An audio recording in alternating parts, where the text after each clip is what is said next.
ಹೇಳಿ ನಾನು ಸೆಕ್ರೆಟರಿವರೆಗೆ ಒಂದು ವಾರದಲ್ಲಿ ನೀವು ರಿಪೋರ್ಟ್ ಮಾಡಿ ಅಂತ ಹೇಳಿದ್ದೀನಿ. ಆಮೇಲೆ ಸೆಕ್ರೆಟರಿವರು ಪ್ರತಿ ವಾರಕ್ಕೂ ಒಂದು ಸಾರಿ ಈ ಪರಿಸ್ಥಿತಿಯನ್ನು, ಈ ಗಂಭೀರವಾದ ಪರಿಸ್ಥಿತಿಯನ್ನು ಸರಿ ಹೋಗೋ ತನಕ ಅವರ ಲೆವೆಲ್ನಲ್ಲಿ, ಸೆಕ್ರೆಟರಿ ಲೆವೆಲ್ನಲ್ಲಿ ಪ್ರತಿ ವಾರಕ್ಕೂ ಒಂದು ಮೀಟಿಂಗ್ ಮಾಡ್ತಾರೆ. ಆಯಿಲ್ ಕಂಪ್ನಿ ಜೊತೆಯಲ್ಲಿ ಟೈಮ್ ಟು ಟೈಮ್ ಏನಾಗ್ತದೆ ಅಂತ ನಮಗೆ ರಿಪೋರ್ಟ್ ಮಾಡ್ತಾರೆ. ಆದ್ದರಿಂದ ಇಷ್ಟೇ, ಗ್ರಾಹಕರು ಈ ರೀತಿ ಮಾಡ್ಕೊಂಡು ಹೋಗಲಿ. ಇಂತಹ ಕಷ್ಟಕಾಲಗಳಲ್ಲಿ ನಾವು ನಮ್ಮ ಕಾಲ ಮೇಲೆ ನಿಂತ್ಕೋಬೇಕು, ಮಿತಿವ್ಯಯನ್ನು ಮಾಡಬೇಕು.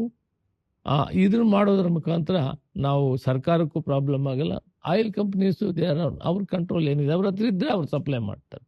ಕಮರ್ಷಿಯಲ್ ಕಾಂಪಿಟೇಷನ್ ಸಪ್ಲೈ ಅವರು ಎಷ್ಟು ಖರ್ಚು ಮಾಡ್ತಿರೋ ಮಾಡಿ ಅನ್ನೋ ಪರಿಸ್ಥಿತಿ ಇತ್ತು.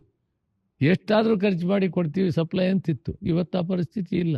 ಕಮರ್ಷಿಯಲ್ ನಾವು ಕಡಿಮೆ ಮಾಡಿಕೊಂಡು ಮನೆಯಲ್ಲಿ ಕುಟುಂಬದವ್ರಿಗೆ ಕೊಡೋದನ್ನು ಮೊದಲು ಮಾಡಬೇಕಾಗಿದೆ ಅನ್ನೋ ವಿಷಯವನ್ನು ತಿಳಿಸ್ತೀನಿ. ಕಮರ್ಷಿಯಲ್ ಆಲ್ಮೋಸ್ಟ್ ಕೊಡೋಕ್ಕೆ ಕಷ್ಟ ಆಗ್ತದೆ ಅನ್ನೋದನ್ನು ಕೂಡ ಈ ಹೋಟ್ಲಸ್ಗೂ ಇವರಿಗೆಲ್ಲ ಹೇಳುವಂಥ ಪರಿಸ್ಥಿತಿ ಇದೆ. ನಾನು ಹೇಳ್ತಾ ಇದ್ದೀನಿ, ಅವರು ಎಚ್ಚರಿಕೆಯಿಂದ ಇನ್ನು ಕಾರ್ಯಕ್ರಮಗಳನ್ನು ಮಾಡಬೇಕು ಅಂತೇಳಿ. ಮತ್ತೆ ನಾವು ಮುಂದೆ ನಾವು ಮಾಡಿಕೊಳ್ಳುವಂಥ ಕಡೆ ಗ್ರೀನ್ ಎನರ್ಜಿಯಿಂದ ಹೆಚ್ಚು ಒತ್ತು ಕೊಡಬೇಕು. ಕರ್ನಾಟಕ ಏನು ಕಡಿಮೆ ಇಲ್ಲ, ಸಾಕಷ್ಟು ಮಾಡಿದ್ದೀವಿ. ಮಾಧ್ಯಮ ಮಿತ್ರರಲ್ಲಿ ಸ್ವಾಗತ. ನಮ್ಮ ಜೊತೆಯಲ್ಲಿ ಫುಡ್ ಇಲಾಖೆಯ ಸೆಕ್ರೆಟರಿ ಅವರಂಥ ಶ್ರೀಮತಿ ಕನಕವಲ್ಲಿ ಮೇಡಮ್ ಇದ್ದಾರೆ. ಫುಡ್ ಕಮಿಷನರು ರವಿಕುಮಾರ್ ಅವರಿದ್ದಾರೆ ಮತ್ತು ಎಲ್ಲ ಅಧಿಕಾರಿಗಳಿದ್ದಾರೆ. ಈಗಾಗಲೇ ನಾನು oil companies, BPL, HPCL, Indian oil ಮತ್ತು ಗೈಲ್ ಈ 4 ಜನ ರಾಜ್ಯದ ಮುಖ್ಯಸ್ಥರನ್ನ ಕರೆಸಿ ಈ ಸುದೀರ್ಘವಾಗಿ ಚರ್ಚೆ ಮಾಡಿದ್ದೀವಿ. ಇರಾನ್ ಮತ್ತು ಇಸ್ರೇಲ್ ಯುದ್ಧದ ವಿಷಯದಲ್ಲಿ ಶಿಪ್ಗಳನ್ನು ನಮ್ಮಲ್ಲಿ ಏನು ಫಿಲಪ್ ಆಗಿ ಇಲ್ಲಿಗೆ ಬರಬೇಕಾಗಿತ್ತು ಅವು ನಿಲ್ಲಿಸಿದ್ದಾರೆ. ಇಂತಹ ಸಂದರ್ಭದಲ್ಲಿ ಯಾವ ರೀತಿ ನೀವು ಈ ಸಾಮಾನ್ಯ ಜನ ಉಪಯೋಗಿಸುವಂಥ ಡೊಮೆಸ್ಟಿಕ್ ಗ್ಯಾಸ್ ಮತ್ತು ಕಮರ್ಷಿಯಲನ್ನು ಅಡ್ರೆಸ್ ಮಾಡ್ತೀರ ಅನ್ನೋ ವಿಷಯವನ್ನು ಮಾತಾಡಿ. ಸುಮಾರು 1,000 ಮೆಟ್ರಿಕ್ ಟನ್ ಒಂದು ದಿನಕ್ಕೆ ಅಂದರೆ 50,000 ಸಿಲಿಂಡರ್ಸ್, ಅದು 19 kg ಇರುವಂಥ ಸಿಲಿಂಡರ್ಸ್. 1,000 ಮೆಟ್ರಿಕ್ ಟನ್ ಅಂದರೆ ಪರ್ ಡೇ 50,000 ಸಿಲಿಂಡರ್ಸ್ ಕಮರ್ಷಿಯಲ್. ಅದು ಡೊಮೆಸ್ಟಿಕ್ಕು ಸಾಮಾನ್ಯವಾಗಿ ಮನೆಯಲ್ಲಿ ಬಳಸೋದು 5,000 ಮೆಟ್ರಿಕ್ ಟನ್ ಪರ್ ಡೇ ಅಂದರೆ 3,50,000 ಸಿಲಿಂಡರ್ಸನ್ನು ಪ್ರತಿದಿನ. ಅದು 14 kg ಇರ್ತದೆ, 14.2 ಇರ್ಬೋದು. ಇದು ಪ್ರತಿದಿನ ನಮಗೆ ಅವಶ್ಯಕತೆ ಇರೋದು ಕರ್ನಾಟಕ ರಾಜ್ಯಕ್ಕೆ. ಇದರಲ್ಲಿ ಭಾರತ ದೇಶದಲ್ಲಿ ಉತ್ಪಾದನೆ ಆಗೋದು 30% ಇರ್ತದೆ. ಪ್ರೊಡಕ್ಷನ್ ಇಲ್ಲ, ನಿಯರ್ಲಿ 30% ಇದೆ. ಗೈಲ್ನವರು ಸುಮಾರು 5 ಲಕ್ಷ ಮನೆಗಳಿಗೆ ಕನೆಕ್ಷನ್ ಕೊಟ್ಟಿದ್ದಾರೆ. ಅದು ಲೇಟಾಗಿ ಪ್ರಾರಂಭ ಆಗಿದೆ. ಮುಂದೆ ಅದು ಕೂಡ ಹೆಚ್ಚಿಗೆ ಡೆವಲಪ್ಮೆಂಟ್ ಆಗೋ ಸಿಚುವೇಶನ್.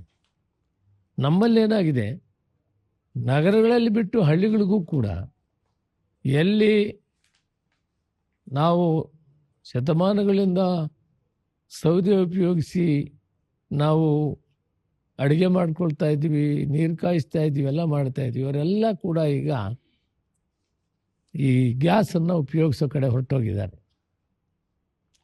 ಆದರೂ ಕೂಡ ಆತಂಕ ಪಡಬೇಕಾಗಿಲ್ಲ. ಯಾಕಂದರೆ ಈಗ ಗೌರ್ಮೆಂಟ್ ಆಫ್ ಇಂಡಿಯಾ ಹೇಳಿದ್ದಾರೆ 5 ದಿನ ಕಡಿಮೆ ಮಾಡಿದೆ. 25 ದಿನಕ್ಕೆ 1 ಸಿಲಿಂಡರ್ ಕೊಡ್ತೀವಿ ಅಂತ ಹೇಳಿದ ಒಂದು ಕುಟುಂಬಕ್ಕೆ. ಅವ್ರ ಪ್ರಕಾರ ಒಂದು ಸಿಲಿಂಡರ್ 4 ರಿಂದ 5 ಜನ ಇದ್ದರೆ 1.5 ತಿಂಗಳು ಉಪಯೋಗಿಸ್ಬೋದು ಅಂತಿದ್ದಾರೆ. ಆದರೂ ಕೂಡ ಇನ್ನೊಂದು 9-10 ದಿನಕ್ಕೆ ಪೂರ್ತಿ ಪ್ರಮಾಣದಲ್ಲಿ ಏನು ತೊಂದರೆ ಇಲ್ಲ. ಅದಾದಮೇಲೆ ಸ್ವಲ್ಪ ಕಡಿಮೆ ಆಗ್ಬೋದು. ಆದರೂ ಕೂಡ 25 ದಿನಕ್ಕೆ 1 ಸಿಲಿಂಡರನ್ನು 1 ಕನೆಕ್ಷನ್ಗೆ ಕೊಡ್ತಾರೆ. ಇದು ಕ್ಲಿಯರ್ ಆಗಿದೆ. ಇದಕ್ಕೆ ಆತಂಕ ಪಡಬೇಕಾಗಿಲ್ಲ ಅಂತ ಹೇಳೋದಕ್ಕೆ ನಿಮ್ಮನ್ನೆಲ್ಲ ಕರೆಸಿದ್ದೀನಿ. ನೀವು ಅವ್ರಿಗೆ ಮೆಸೇಜ್ ಕೊಡ್ಬೇಕು. ನಮ್ಮಲ್ಲಿ 30% ಇದ್ದರೆ 60 to 70% ನಾವು ಇಂಪೋರ್ಟ್ ಮಾಡ್ಕೊಳ್ತಾ ಇದ್ದೀವಿ. ನಿಜ, ಬಹಳಷ್ಟು ಬರೋದು ಅಮೇರಿಕಾ ಬರ್ತದೆ, ರಷ್ಯಾನಿಂದ ಬರ್ತದೆ. ಬಟ್ ಅರೇಬಿಯನ್ ಕಂಟ್ರೀಸ್ ಇದೆ ಬಹಳ ಬರೋದು. ಅದು ನಿಮಗೆಲ್ಲ ಗೊತ್ತಿದೆ, ನೀವೇ ನಮಗೆಲ್ಲ ಹೇಳ್ತಾ ಇದ್ದೀರಿ ಎಷ್ಟು ಯುದ್ಧ ಆಗ್ತಾ ಇದೆ, ಏನಾಗ್ತಾ ಇದೆ ಅಂತ ನೀವೇ ನಮಗಿಂತ ಹೆಚ್ಚಿಗೆ ಹೇಳ್ತೀವಿ. ವೆಸಲ್ಸು ತುಂಬಿರೋ ಅಂಥವು ಕೂಡ ಬರೋಕ್ಕಾಗ್ತಾ ಇಲ್ಲ. ಅಂತಹ ಪರಿಸ್ಥಿತಿ ಬಂದಾಗ ಕೂಡ ನಾವು ಯುದ್ಧ ನಿಂತರೆ ಯಥಾಸ್ಥಿತಿ ನಡ್ಕೊಂಡು ಹೋಗ್ತದೆ, ಏನೂ ತೊಂದರೆ ಇಲ್ಲ. ಯುದ್ಧ ಕಂಟಿನ್ಯೂ ಆದಾಗ ಕೂಡ 25 ದಿನಕ್ಕೆ 1 ಸಿಲಿಂಡರನ್ನು ಕೊಡ್ತೀನಿ. ನಾನು ಗ್ರಾಹಕರಲ್ಲಿ ಮನವಿ ಮಾಡ್ತೀನಿ, ಹಳ್ಳಿಗಾಡಲ್ಲಿರಲಿ ನಗರದಲ್ಲಿರಲಿ ಮಿತಿಯಾಗಿ ಉಪಯೋಗಿಸ್ಬೇಕು. ತೀರಾ ಅವಶ್ಯಕತೆ ಇರೋದನ್ನು ಉಪಯೋಗಿಸ್ಕೊಳ್ಳುವಂಥದ್ದು ಇಂಥ ಕಷ್ಟ ಕಾಲಗಳಲ್ಲಿ ಪ್ರಾಕ್ಟೀಸ್ ಮಾಡ್ಕೊಬೇಕು. ತೀರಾ ಅವಶ್ಯಕತೆ ಇರೋದನ್ನು ಉಪಯೋಗಿಸ್ಕೊಳ್ಳೋದ್ರಿಂದ ಒಂದು ಕಡೆ ಅವ್ರಿಗೂ ಸೇವಿಂಗ್ ಆಗ್ತದೆ, ಪರಿಸ್ಥಿತಿಯನ್ನು ಕೂಡ ನಿಭಾಯಿಸ್ದಂಗೆ ಆಗ್ತದೆ. ಆದ್ದರಿಂದ ನಾವು ಅದನ್ನು ಅಳವಡಿಸ್ಕೊಳ್ಬೇಕಾಗ್ತದೆ.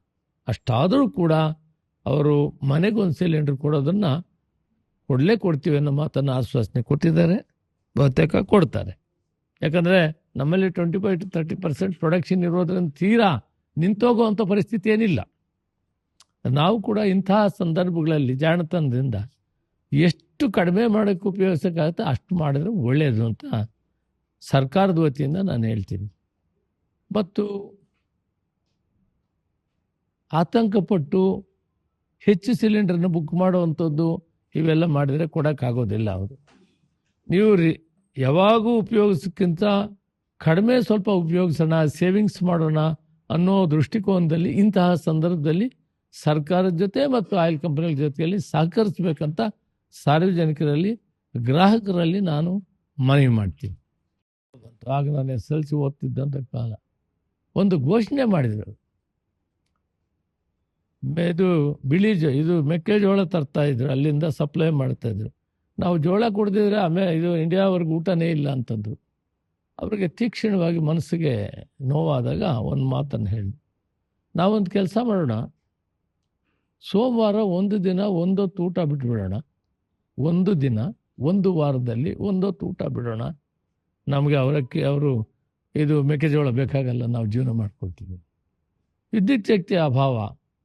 ಅವರು ಹೇಳಿದರು ಸಾಯಂಕಾಲ 9 ಗಂಟೆ ಮೇಲೆ ಯಾರು ಕೂಡ ಹೆಚ್ಚಿಗೆ ಅವಶ್ಯಕತೆ ಇದ್ದಂತೂ ವಿದ್ಯುತ್ ಶಕ್ತಿ ದೀಪ ಹಾಕಿರಿ ಮತ್ತೆ ನಿಲ್ಲಿಸಿರಿ ಅಂತ. ಆ ರೀತಿ ನಮಗೂ ಕೂಡ ಸ್ವಾಭಿಮಾನವಾಗಿ ಜೀವನ ಮಾಡೋದನ್ನು ಕಲಿಬೇಕು ಮತ್ತು ನಾವು ವಿನಾಕಾರಣವಾಗಿ ಖರ್ಚು ಮಾಡೋದನ್ನು ಕಲಿಬೇಕು. ಆ ಒಂದು ಎಷ್ಟು ಕೆಲಸ ಮಾಡ್ತೀವಿ ಅಂದರೆ ಹಾಸ್ಟೆಲ್ಸು ಎಲ್ಲ ಕಡೆ ಕೂಡ ಹುಡುಗರೆ ತಯಾರಾಗಿ ಹೇಳಿದ್ರು, ನಮಗೆ ಬೇಡ ಊಟ ಇವತ್ತು, ನಾವು ಸ್ವಾಭಿಮಾನವಾಗಿ ಬದುಕಬೇಕು ಅಂತ. ಅಂಥ ಪರಿಸ್ಥಿತಿ. ನಾವು ಸುಮ್ಮನೆ ಕುಂತಿಲ್ಲ. ಕೇಂದ್ರ ಸರ್ಕಾರ, ನಾನು ಮಂತ್ರಿ ಆಗಿದ್ದೆ, ಬಹಳ ಹೆಚ್ಚು ಒತ್ತು ಕೊಟ್ಟಿವಿ.